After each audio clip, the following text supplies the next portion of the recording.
ನಮಸ್ಕಾರ. ಸಹಕಾರಿ ಟಿವಿಗೆ ಸ್ವಾಗತ. ಮೊದಲು ಮಾನವನಾಗು. ನಾನು ಎಚ್.ಎಸ್. ಸುಧೀಂದ್ರ ಕುಮಾರ್. ಮುಖ್ಯಾಂಶಗಳು. ಠೇವಣಿದಾರರ ವಿಶ್ವಾಸ ಉಳಿಸಿಕೊಂಡರೆ ಸಹಕಾರಿ ಕ್ಷೇತ್ರ ಮತ್ತಷ್ಟು ಗಟ್ಟಿ. ಪಟ್ಟಣ ಸಹಕಾರಿ ಬ್ಯಾಂಕ್ ನಿರ್ದೇಶಕರ ಅಧಿಕಾರಾವಧಿ ನಿಯಮಕ್ಕೆ ತೀವ್ರ ವಿರೋಧ. ದಕ್ಷಿಣ ಕನ್ನಡ ಜಿಲ್ಲೆಯ ಸೌಹಾರ್ದ ಸಹಕಾರಿಗಳಿಗೆ ಸಂಪರ್ಕ ಸಭೆ. ಸಹಕಾರಿ ಕ್ಷೇತ್ರದಲ್ಲಿ ಜವಾಬ್ದಾರಿಯುತವಾಗಿ ಕಾರ್ಯನಿರ್ವಹಿಸುವುದು ಅತ್ಯಂತ ಮುಖ್ಯವಾಗಿದ್ದು, ಠೇವಣಿದಾರರ ವಿಶ್ವಾಸವನ್ನು ಉಳಿಸಿಕೊಳ್ಳುವ ಮೂಲಕ ಸಹಕಾರಿ ಬ್ಯಾಂಕ್ಗಳನ್ನು ಇನ್ನಷ್ಟು ಬಲಪಡಿಸಬಹುದು ಎಂದು ಬೆಳಗಾವಿ ಜಿಲ್ಲಾ ಕೇಂದ್ರ ಸಹಕಾರಿ ಬ್ಯಾಂಕ್ ನಿರ್ದೇಶಕ ರಾಹುಲ್ ಜಾರಕಿಹೊಳಿ ಹೇಳಿದರು. ಬೆಳಗಾವಿಯ BDCC ಬ್ಯಾಂಕ್ ಸಭಾಂಗಣದಲ್ಲಿ ಕರ್ನಾಟಕ ರಾಜ್ಯ ಸಹಕಾರ ಮಹಾಮಂಡಳ ಹಾಗೂ ಬೆಳಗಾವಿ ಜಿಲ್ಲಾ ಸಹಕಾರಿ ಯೂನಿಯನ್ ಸಂಯುಕ್ತ ಆಶ್ರಯದಲ್ಲಿ ಆಯೋಜಿಸಿದ್ದ ಬೆಳಗಾವಿ ಉಪವಿಭಾಗದ ಪತ್ತಿನ ಸಹಕಾರಿ ಸಂಘಗಳು ಹಾಗೂ ನೌಕರರ ಪತ್ತಿನ ಸಹಕಾರಿ ಸಂಘಗಳು ಮುಖ್ಯ ಕಾರ್ಯನಿರ್ವಹಣಾಧಿಕಾರಿಗಳ ಸರ್ವತೋಮುಖ ಬೆಳವಣಿಗೆ ಕುರಿತ ಒಂದು ದಿನದ ರಾಜ್ಯ ಮಟ್ಟದ ತರಬೇತಿ ಕಾರ್ಯಕ್ರಮವನ್ನು ಉದ್ಘಾಟಿಸಿ ಅವರು ಮಾತನಾಡುತ್ತಿದ್ದರು. ಸಹಕಾರಿ ಬ್ಯಾಂಕ್ಗಳಲ್ಲಿ ಠೇವಣಿ ಇಟ್ಟಿರುವ ಗ್ರಾಹಕರ ಹಣವನ್ನು ಸುರಕ್ಷಿತವಾಗಿ ಕಾಪಾಡಿ ಅಗತ್ಯ ಸಂದರ್ಭಗಳಲ್ಲಿ ಮರಳಿಸುವ ಜವಾಬ್ದಾರಿ ಪ್ರತಿಯೊಬ್ಬರ ಮೇಲೂ ಇದೆ. ಜನರು ಹೆಚ್ಚಿನ ಪ್ರಮಾಣದಲ್ಲಿ ಸಹಕಾರಿ ಬ್ಯಾಂಕ್ಗಳಲ್ಲಿ ಹಣ ಹೂಡಿಕೆ ಮಾಡುವಂತಹ ವಿಶ್ವಾಸವನ್ನು ನಿರ್ಮಿಸಬೇಕು. ಸಹಕಾರಿ ಯೂನಿಯನ್ಗಳು ಮತ್ತಷ್ಟು ಗಟ್ಟಿಯಾಗಿ ಬೆಳೆಯಬೇಕಿದ್ದು, ಸಹಕಾರಿ ಕ್ಷೇತ್ರ ಮತ್ತು ಬ್ಯಾಂಕುಗಳ ಪ್ರಗತಿಗೆ ಸಿಬ್ಬಂದಿ ಹಾಗೂ ಅಧಿಕಾರಿಗಳ ಸಹಕಾರ ಅಗತ್ಯವಾಗಿದೆ. ರಾಜ್ಯ ಹಾಗೂ ಜಿಲ್ಲಾ ಮಟ್ಟದಲ್ಲಿ ಸಹಕಾರಿ ಸಂಸ್ಥೆಗಳ ಪಾತ್ರ ಮಹತ್ವದ್ದಾಗಿದ್ದು, ತರಬೇತಿ ಕಾರ್ಯಕ್ರಮಗಳ ಸದುಪಯೋಗವನ್ನು ಎಲ್ಲರೂ ಪಡೆದುಕೊಳ್ಳಬೇಕು ಎಂದು ತಿಳಿಸಿದರು. ಬೆಳಗಾವಿ ವಿಭಾಗದ ಸಹಕಾರಿ ಸಂಘಗಳ ಸಂಯುಕ್ತ ನಿಬಂಧಕರಾದ ಕಲ್ಲಪ್ಪ ಓಬಣ್ಣಗೋಳ ಮಾತನಾಡಿ, ತರಬೇತಿ ಕಾರ್ಯಕ್ರಮದಲ್ಲಿ ಹೆಚ್ಚಿನ ಸಂಖ್ಯೆಯಲ್ಲಿ ಸಹಕಾರಿ ಸಂಸ್ಥೆಗಳ ಸಿಬ್ಬಂದಿ ಭಾಗವಹಿಸಿರುವುದು ಸಂತಸದ ಸಂಗತಿ. ಬ್ಯಾಂಕಿಂಗ್ ವ್ಯವಹಾರ, ರೈತರಿಗೆ ಸಾಲ ವಿತರಣೆ, ಬಡ್ಡಿದರ ನಿರ್ವಹಣೆ ಸೇರಿದಂತೆ ವಿವಿಧ ವಿಷಯಗಳನ್ನು ಸುಸೂತ್ರವಾಗಿ ನಿರ್ವಹಿಸಲು ತರಬೇತಿ ಅತ್ಯಗತ್ಯವಾಗಿದೆ ಎಂದರು. ಕರ್ನಾಟಕ ರಾಜ್ಯ ಪತ್ತಿನ ಸಹಕಾರಿ ಸಂಘಗಳ ಮಹಾಮಂಡಳದ ನಿರ್ದೇಶಕ ಸಂಜಯ್ ಹೊಸಮಠ ಮಾತನಾಡಿ, ದಾಖಲಾತಿಗಳಿಲ್ಲದೆ ಯಾವುದೇ ವ್ಯಕ್ತಿಗೆ ಬ್ಯಾಂಕಿನಿಂದ ಹಣ ನೀಡಬಾರದು. ಸಹಕಾರಿ ಬ್ಯಾಂಕ್ಗಳ ಮೇಲಿನ ಸಾರ್ವಜನಿಕರ ವಿಶ್ವಾಸವನ್ನು ಉಳಿಸಿಕೊಳ್ಳಬೇಕಾದರೆ ಹೂಡಿಕೆದಾರರ ಹಣಕ್ಕೆ ಸಕಾಲದಲ್ಲಿ ಹಾಗೂ ಜವಾಬ್ದಾರಿಯುತವಾಗಿ ಸ್ಪಂದಿಸಬೇಕು. ಸಹಕಾರ ಮನೋಭಾವ ಇರುವವರಿಗೆ ಸಹಕಾರಿ ಕ್ಷೇತ್ರ ಸಮಾಜ ಸೇವೆಯಲ್ಲಿ ಮುಂಚೂಣಿಯಲ್ಲಿರಲಿದೆ ಎಂದು ಹೇಳಿದರು. ತರಬೇತಿ ಕಾರ್ಯಕ್ರಮದಲ್ಲಿ ನಿವೃತ್ತ ಸಹಕಾರ ಸಂಘಗಳ ಅಪರ ನಿಬಂಧಕ ಡಾಕ್ಟರ್ ಗುರುಸ್ವಾಮಿ, ಬೆಳಗಾವಿ ವಿಭಾಗದ ಸಹಕಾರಿ ಸಂಘಗಳ ಸಂಯುಕ್ತ ನಿಬಂಧಕ ಕಲ್ಲಪ್ಪ ಓಬಣ್ಣಗೋಳ ಸಹಕಾರಿ ಸಂಸ್ಥೆಗಳ ಸರ್ವತೋಮುಖ ಬೆಳವಣಿಗೆ ಕುರಿತು ಉಪನ್ಯಾಸ ನೀಡಿ ತರಬೇತಿ ನಡೆಸಿಕೊಟ್ಟರು.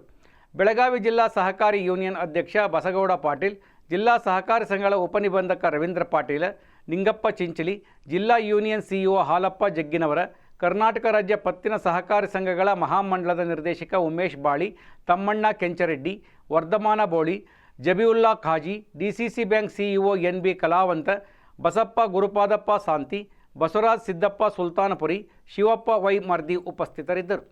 ಪಟ್ಟಣ ಸಹಕಾರಿ ಬ್ಯಾಂಕ್ಗಳ ಪ್ರಸ್ತಾವಿತ ಮಾದರಿ ಬಯಲೆಗಳ ಕುರಿತು ಭಾರತೀಯ ರಿಸರ್ವ್ ಬ್ಯಾಂಕ್ RBI ಸಮಿತಿ ಆಯೋಜಿಸಿದ್ದ ಹಿತಾಸಕ್ತಿ ಸಮಾಲೋಚನಾ ಸಭೆಯಲ್ಲಿ ನಿರ್ದೇಶಕರ ಅಧಿಕಾರಾವಧಿಗೆ ಸಂಬಂಧಿಸಿದ ಪ್ರಸ್ತಾವನೆ ತೀವ್ರ ವಿರೋಧಕ್ಕೆ ಗುರಿಯಾಗಿದೆ. ಪುಣೆಯ ಯೂನಿವರ್ಸಿಟಿ ರಸ್ತೆಯಲ್ಲಿರುವ RBIನ ಕಾಲೇಜ್ ಆಫ್ ಅಗ್ರಿಕಲ್ಚರಲ್ ಬ್ಯಾಂಕಿಂಗ್ನಲ್ಲಿ ಗುರುವಾರ ನಡೆದ ಸಭೆಯಲ್ಲಿ ಸಹಕಾರಿ ಬ್ಯಾಂಕಿಂಗ್ ತಜ್ಞರು, ಪಟ್ಟಣ ಸಹಕಾರಿ ಬ್ಯಾಂಕ್ಗಳ ಪ್ರತಿನಿಧಿಗಳು, ಫೆಡರೇಷನ್ಗಳು ಹಾಗೂ ಸಹಕಾರಿ ಕ್ಷೇತ್ರದ ವಿವಿಧ ಸಂಘಟನೆಗಳ ಪ್ರತಿನಿಧಿಗಳು ಭಾಗವಹಿಸಿ ಪ್ರಸ್ತಾವಿತ ಮಾದರಿ ಬಯಲೆಗಳ ಕುರಿತು ತಮ್ಮ ಅಭಿಪ್ರಾಯ ಹಂಚಿಕೊಂಡರು. ಸಹಕಾರಿ ಬ್ಯಾಂಕಿಂಗ್ ತಜ್ಞರಾದ Vidyadhara V. Anaskar, Atul Kirwadkar, Pune urban cooperative bank association ಗೌರವ ಕಾರ್ಯದರ್ಶಿ ಸುಭಾಷ್ ಮೊಹಿತೆ, ಪುಣೆಯ ಜನತಾ ಸಹಕಾರಿ ಬ್ಯಾಂಕ್ ಅಧ್ಯಕ್ಷ ರವೀಂದ್ರ H, ಶರದ್ ಸಹಕಾರಿ ಬ್ಯಾಂಕ್ನ ಮುಖ್ಯ ಕಾರ್ಯನಿರ್ವಹಣಾಧಿಕಾರಿ ರಾಜೇಂದ್ರ ದೇಶ್ಮುಖ್ ಸೇರಿದಂತೆ ಹಲವು ನಗರ ಸಹಕಾರಿ ಬ್ಯಾಂಕ್ಗಳು ಮತ್ತು ಸಹಕಾರಿ ಸಂಸ್ಥೆಗಳ ಪ್ರತಿನಿಧಿಗಳು ಸಭೆಯಲ್ಲಿ ಉಪಸ್ಥಿತರಿದ್ದರು. ಅಧಿಕಾರಾವಧಿ ನಿಯಮ ಸೇರ್ಪಡೆಗೆ ಆಕ್ಷೇಪ. ಪ್ರಸ್ತಾವಿತ ಮಾದರಿ ಬಯಲೆಗಳಲ್ಲಿ ನಿರ್ದೇಶಕರ ಅಧಿಕಾರಾವಧಿಗೆ ಸಂಬಂಧಿಸಿದ ನಿಯಮಗಳನ್ನು ಸೇರಿಸುವುದಕ್ಕೆ ಬಹುತೇಕ ಪ್ರತಿನಿಧಿಗಳು ವಿರೋಧ ವ್ಯಕ್ತಪಡಿಸಿದರು. ಇಂತಹ ನಿಯಮಗಳು ಸಹಕಾರಿ ಬ್ಯಾಂಕ್ಗಳ ಪ್ರಜಾಸತ್ತಾತ್ಮಕ ಕಾರ್ಯವೈಖರಿಗೆ ಧಕ್ಕೆ ಉಂಟು ಮಾಡುವುದಲ್ಲದೆ ವಿವಿಧ ರಾಜ್ಯಗಳ ನ್ಯಾಯಾಲಯಗಳಲ್ಲಿ ಈಗಾಗಲೇ ಬಾಕಿ ಇರುವ ಕಾನೂನು ವ್ಯಾಜ್ಯಗಳ ಮೇಲೂ ಪರಿಣಾಮ ಬೀರಬಹುದು ಎಂದು ಅವರು ಅಭಿಪ್ರಾಯಪಟ್ಟರು. ಸಮಾಲೋಚನಾ ಸಭೆಯಲ್ಲಿ ಮಾತನಾಡಿದ ವಿದ್ಯಾಧರ ಅನಾಸ್ಕರ್, ಬ್ಯಾಂಕಿಂಗ್ ನಿಯಂತ್ರಣ ಕಾಯ್ದೆ 1949 ಸೆಕ್ಷನ್ 10A ಅನ್ನು ಆಧರಿಸಿ ನಿರ್ದೇಶಕರ ಅಧಿಕಾರಾವಧಿಗೆ ಸಂಬಂಧಿಸಿದ ನಿಯಮವನ್ನು ಮಾದರಿ ಬಯಲೆಗಳಲ್ಲಿ ಸೇರಿಸುವುದು ಸೂಕ್ತವಲ್ಲ ಎಂದು ಹೇಳಿದರು. ಮಾದರಿ ಬಯಲೆಗಳಲ್ಲಿ ಇಂತಹ ನಿಯಮ ಸೇರ್ಪಡೆಯಾದರೆ ಅದನ್ನು ಅಳವಡಿಸಿಕೊಳ್ಳುವುದು ಸಹಕಾರಿ ಬ್ಯಾಂಕ್ಗಳಿಗೆ ಅನಿವಾರ್ಯವಾಗಬಹುದು. ಇದರಿಂದ ವಿವಿಧ ನ್ಯಾಯಾಲಯಗಳಲ್ಲಿ ಬಾಕಿ ಇರುವ ಪ್ರಕರಣಗಳ ವಿಚಾರಣೆಯೇ ಅರ್ಥಹೀನವಾಗುವ ಸಾಧ್ಯತೆ ಇದೆ. ನ್ಯಾಯಾಲಯಗಳಲ್ಲಿ ವಿಷಯ ಇನ್ನು ವಿಚಾರಣೆಯಲ್ಲಿರುವ ಸಂದರ್ಭದಲ್ಲಿ ಮಾದರಿ ಬಯಲೆಗಳ ಮೂಲಕ ಅಂತಹ ನಿಯಮವನ್ನು ಜಾರಿಗೆ ತರುವ ಪ್ರಯತ್ನ ಮಾಡಬಾರದು ಎಂದು ಅವರು ಅಭಿಪ್ರಾಯಪಟ್ಟರು. RBI ನಿಯಮಗಳ ಪುನರಾವರ್ತನೆ ಅಗತ್ಯವಿಲ್ಲ. ಬ್ಯಾಂಕಿಂಗ್ ನಿಯಂತ್ರಣ ಕಾಯ್ದೆ 1949 ಹಾಗೂ RBI ಕಾಲಕಾಲಕ್ಕೆ ಹೊರಡಿಸುವ ನಿರ್ದೇಶನಗಳು ಮತ್ತು ಮಾರ್ಗಸೂಚಿಗಳನ್ನು ಮಾದರಿ ಬಯಲೆಗಳಲ್ಲೇ ಪ್ರತ್ಯೇಕವಾಗಿ ಪುನರಾವರ್ತಿಸುವ ಪ್ರಸ್ತಾವಕ್ಕೂ ಸಭೆಯಲ್ಲಿ ವ್ಯಾಪಕ ಆಕ್ಷೇಪ ವ್ಯಕ್ತವಾಯಿತು. ಈ ನಿಯಮಗಳು ಈಗಾಗಲೇ ರಾಜ್ಯ ಸಹಕಾರಿ ಕಾಯ್ದೆಗಳು ಮತ್ತು ಬ್ಯಾಂಕುಗಳ ಅಸ್ತಿತ್ವದಲ್ಲಿರುವ ಬೈಲಾಗಳಿಗಿಂತ ಮೇಲುಗೈ ಹೊಂದಿರುವುದರಿಂದ ಅವುಗಳನ್ನು ಮತ್ತೊಮ್ಮೆ ಬೈಲಾಗಳಲ್ಲಿ ಸೇರಿಸುವುದರಿಂದ ಅನಗತ್ಯ ಪುನರಾವರ್ತನೆಯಾಗುತ್ತದೆ ಎಂದು ಪ್ರತಿನಿಧಿಗಳು ತಿಳಿಸಿದರು. ಇದಕ್ಕೆ ಬದಲಾಗಿ ಬ್ಯಾಂಕಿಂಗ್ ನಿಯಂತ್ರಣ ಕಾಯ್ದೆ 1949 ಹಾಗೂ RBI ಕಾಲಕಾಲಕ್ಕೆ ಹೊರಡಿಸುವ ಎಲ್ಲ ನಿರ್ದೇಶನಗಳು, ಮಾರ್ಗಸೂಚಿಗಳು ಮತ್ತು ಸೂಚನೆಗಳು ಬ್ಯಾಂಕಿಗೆ ಅನ್ವಯವಾಗುತ್ತವೆ ಎಂಬ ಒಂದೇ ಸಶಕ್ತಗೊಳಿಸುವ ನಿಯಮವನ್ನು ಮಾದರಿ ಬೈಲಾಗಳಲ್ಲಿ ಸೇರಿಸುವಂತೆ ಸಲಹೆ ನೀಡಲಾಯಿತು. ಇದರಿಂದ ಮುಂದೆ ಕಾಯ್ದೆ ಅಥವಾ RBI ನಿಯಮಗಳಲ್ಲಿ ಬದಲಾವಣೆಗಳಾದಾಗಲೆಲ್ಲ ಬ್ಯಾಂಕ್ಗಳ ಬೈಲಾಗಳನ್ನು ಪ್ರತ್ಯೇಕವಾಗಿ ತಿದ್ದುಪಡಿ ಮಾಡುವ ಅಗತ್ಯವೂ ತಪ್ಪುತ್ತದೆ ಎಂದು ಪ್ರತಿನಿಧಿಗಳು ಹೇಳಿದರು. ವೃತ್ತಿಪರೀಕರಣ ಇರಲಿ, ಕಾರ್ಪೊರೇಟೀಕರಣ ಬೇಡ. ಪಟ್ಟಣ ಸಹಕಾರಿ ಬ್ಯಾಂಕ್ಗಳು ಸಹಕಾರಿ ಸಂಸ್ಥೆಗಳಾಗಿದ್ದು ಬ್ಯಾಂಕಿಂಗ್ ವ್ಯವಹಾರ ನಡೆಸುತ್ತವೆ. ಆದ್ದರಿಂದ ಅವುಗಳಿಗೆ ವಾಣಿಜ್ಯ ಬ್ಯಾಂಕುಗಳ ಮಾದರಿಯ ಆಡಳಿತ ವ್ಯವಸ್ಥೆಯನ್ನು ಅನ್ವಯಿಸಬಾರದು ಎಂಬ ಅಭಿಪ್ರಾಯವೂ ಸಭೆಯಲ್ಲಿ ವ್ಯಕ್ತವಾಯಿತು.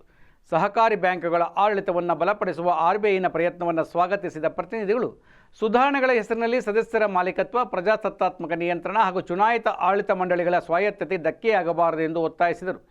ಸಭೆಯಲ್ಲಿ ವೃತ್ತಿಪರೀಕರಣ ಇರಲಿ, ಕಾರ್ಪೊರೇಟೀಕರಣ ಬೇಡ ಎಂಬ ತತ್ವಕ್ಕೆ ವ್ಯಾಪಕ ಬೆಂಬಲ ವ್ಯಕ್ತವಾಯಿತು. ಬ್ಯಾಂಕುಗಳ ಕಾರ್ಯನಿರ್ವಹಣೆಯಲ್ಲಿ ವೃತ್ತಿಪರತೆ ಹೆಚ್ಚಿಸುವುದು, ಅಪಾಯ ನಿರ್ವಹಣೆಯನ್ನು ಬಲಪಡಿಸುವುದು, ಸೈಬರ್ ಭದ್ರತೆ ಸುಧಾರಿಸುವುದು ಹಾಗೂ ನಿಯಮಾನುಸರಣೆ ವ್ಯವಸ್ಥೆಯನ್ನು ಮತ್ತಷ್ಟು ಪರಿಣಾಮಕಾರಿಗೊಳಿಸುವುದಕ್ಕೆ ಪ್ರತಿನಿಧಿಗಳು ಬೆಂಬಲ ವ್ಯಕ್ತಪಡಿಸಿದರು. ಆದರೆ ಬ್ಯಾಂಕಿನ ಪ್ರಮುಖ ನೀತಿ ನಿರ್ಧಾರಗಳನ್ನು ಕೈಗೊಳ್ಳುವ ಅತ್ಯುನ್ನತ ಅಧಿಕಾರ ಚುನಾಯಿತ ಆಡಳಿತ ಮಂಡಳಿಯಲ್ಲೇ ಉಳಿಯಬೇಕು. ಬೋರ್ಡ್ ಆಫ್ ಮ್ಯಾನೇಜ್ಮೆಂಟ್ ಸಹಾಯಕ ಹಾಗೂ ಕಾರ್ಯನಿರ್ವಹಣಾ ಪಾತ್ರವನ್ನು ಮಾತ್ರ ನಿರ್ವಹಿಸಬೇಕು ಎಂದು ಅವರು ಸ್ಪಷ್ಟಪಡಿಸಿದರು. ವಾಣಿಜ್ಯ ಬ್ಯಾಂಕುಗಳ ಮಾದರಿ ಅನುಸರಿಸದಂತೆ ವಾಣಿಜ್ಯ ಬ್ಯಾಂಕ್ಗಳಿಗೆ ರೂಪಿಸಲಾಗಿರುವ ಆಡಳಿತ ವ್ಯವಸ್ಥೆಯನ್ನು ಯಥಾವತ್ತಾಗಿ ನಗರ ಸಹಕಾರಿ ಬ್ಯಾಂಕ್ಗಳಿಗೆ ಅನ್ವಯಿಸುವ ಪ್ರಯತ್ನ ಮಾಡಬಾರದು ಎಂದು ಸಭೆಯಲ್ಲಿ ಒತ್ತಾಯಿಸಲಾಯಿತು. ಸಹಕಾರಿ ಬ್ಯಾಂಕ್ಗಳ ವಿಶಿಷ್ಟ ಸ್ವರೂಪ ಮತ್ತು ಸದಸ್ಯ ಆಧಾರಿತ ಆಡಳಿತ ವ್ಯವಸ್ಥೆಯನ್ನು ಪರಿಗಣಿಸಿ ಪ್ರತ್ಯೇಕ ಆಡಳಿತ ಚೌಕಟ್ಟು ರೂಪಿಸಬೇಕು ಎಂದು ಪ್ರತಿನಿಧಿಗಳು ಹೇಳಿದರು. ಸಮಾಲೋಚನಾ ಸಭೆಯಲ್ಲಿ ವ್ಯಕ್ತವಾದ ಅಭಿಪ್ರಾಯಗಳನ್ನು ಹಾಗೂ ಸಲ್ಲಿಕೆಯಾದ ಸಲಹೆಗಳನ್ನು RBI ಸಮಿತಿ ಪರಿಶೀಲಿಸಿದ ನಂತರ ಮಾದರಿ ಬೈಲಾಗಳನ್ನು ಅಂತಿಮಗೊಳಿಸಲಿದೆ ಎಂದು ತಿಳಿದು ಬಂದಿದೆ. ಪಟ್ಟಣ ಸಹಕಾರಿ ಬ್ಯಾಂಕ್ಗಳು ಮತ್ತು ಸಹಕಾರಿ ಕ್ಷೇತ್ರದ ಪ್ರತಿನಿಧಿಗಳಿಂದ ಹೆಚ್ಚಿನ ಅಭಿಪ್ರಾಯಗಳನ್ನು ಪಡೆಯುವ ಉದ್ದೇಶದಿಂದ ಗುಜರಾತ್, ಕರ್ನಾಟಕ, ಆಂಧ್ರ ಪ್ರದೇಶ ಸೇರಿದಂತೆ ಇತರ ರಾಜ್ಯಗಳಲ್ಲೂ ಇದೇ ರೀತಿಯ ಸಮಾಲೋಚನಾ ಸಭೆಗಳನ್ನು ನಡೆಸಲು ಉದ್ದೇಶಿಸಲಾಗಿದೆ ಎಂದು ತಿಳಿದು ಬಂದಿದೆ. ದಕ್ಷಿಣ ಕನ್ನಡ ಜಿಲ್ಲೆಯ ಸೌಹಾರ್ದ ಸಹಕಾರಿಗಳ ಅಧ್ಯಕ್ಷರು, ಉಪಾಧ್ಯಕ್ಷರು, ನಿರ್ದೇಶಕರು ಮತ್ತು ಮುಖ್ಯ ಕಾರ್ಯನಿರ್ವಾಹಕರುಗಳಿಗಾಗಿ ಸಂಪರ್ಕ ಸಭೆ ಮತ್ತು ವಿಷಯಾಧಾರಿತ ತರಬೇತಿ ಕಾರ್ಯಕ್ರಮವನ್ನು 20ರ ಗುರುವಾರ ಹೋಟೆಲ್ ಶ್ರೀನಿವಾಸ, ಹಂಪನಕಟ್ಟೆ, ಮಂಗಳೂರಿನಲ್ಲಿ ನಡೆಸಲಾಯಿತು.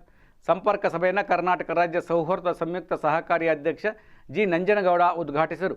ಕಾರ್ಯಕ್ರಮದ ಅಧ್ಯಕ್ಷತೆಯನ್ನು ಸಂಯುಕ್ತ ಸಹಕಾರಿ ನಿರ್ದೇಶಕ ಶ್ರೀಮತಿ ಭಾರತಿ ಜಿ ಭಟ್ ವಹಿಸಿದ್ದರು.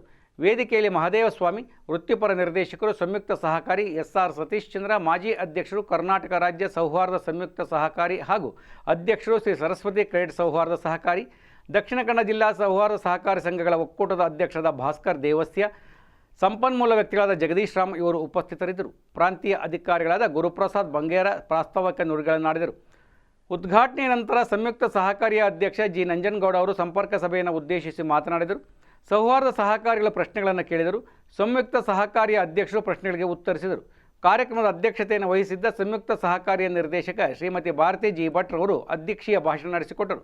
ಕಾರ್ಯಕ್ರಮದ ಸ್ವಾಗತ, ನಿರೂಪಣೆ ಮತ್ತು ವಂದನಾರ್ಪಣೆಯನ್ನು ನಂದನ್ BN ಇವರು ನೆರವೇರಿಸಿದರು.